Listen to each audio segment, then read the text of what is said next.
Hello and welcome to another episode of Women in Power. Today I'm sitting with Adriana Hoyos in her showroom here in Miami. Ironically enough, I need furniture for my own home, and then I came across Adriana and realized that she has 9 showrooms throughout the world. How does someone you're originally from Colombia, but you live in Ecuador. Yes. And now how do you just come to the United States and say, I want to open a furniture store? How does that happen? Well, first of all, I'm an interior designer, and I always say that I was born as an interior designer. We first started our business in Ecuador, where I live, and we manufacture our furniture collections over there because it's an incredible country to live, to work.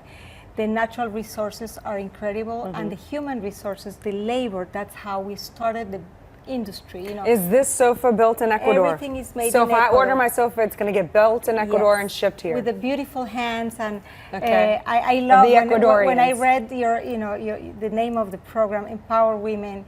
We empower women through our jobs, so we can talk about that later. So you said you were born an interior designer. What does that look like? Like, how did you always know you were an interior designer? When you were a little girl, were you reorganizing the house? Well, yeah, Okay. exactly.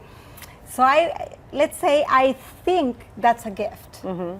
Because I do not have this gift. Yeah, because I see many kids when they come to practice sometimes from college, Adriana, I don't know what I want to be. I'm not sure if I want to be a doctor, if I want to be a designer. So I had that gift. I knew I was going to be an interior designer or an architect, anything within that area. And since I was a little kid, I was always arranging, designing the little houses for my dolls. Even furniture. I went to the market with my mother, and they were weaving some, wicker and stuff. So I made the first collection when I was 7, I would say. And mine was blue, and my sister's was white. And my sister will cook for the dolls, and I will make the houses look beautiful. And I was always, playing around with pillows, big pillows to build houses. I put blankets on top of it, and I just imagine and rearrange the whole thing.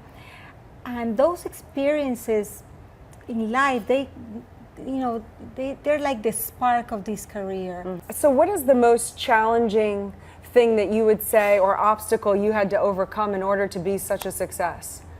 Or did it come easy to you? No, I've never heard anyone say it just came easy. No, it's not easy. I think it's a day-to-day work. I believe one of the things that has helped me is the vision. What is the vision? Okay, the vision was to create a furniture brand around fashion. We found that was our niche because in this world, everything has been invented. There's so many designers, like furniture stores everywhere. Block. So, but if you see my pieces and you start, looking into our brand, you will see that brand has a certain DNA based on shapes, textures. I love it. So that's like one of the things we had, a vision. And then I think we have been taking the opportunities. We are daring people. We're not shy. We're not afraid. Of course, in this long road, we have committed, I won't say mistakes, but some decisions that were not the best. So what happened? We learned from those, and we move on, and we move on. Always being optimistic, looking forward, never looking back, just for the experience. And that's how I see myself sitting here today, and with the future, that we will never stop. What's a disappointment? Have you ever had one? Well, of course, many disappointments, but this happens because you prepare. So I always say, when preparation meets opportunity, that's when the magic happens.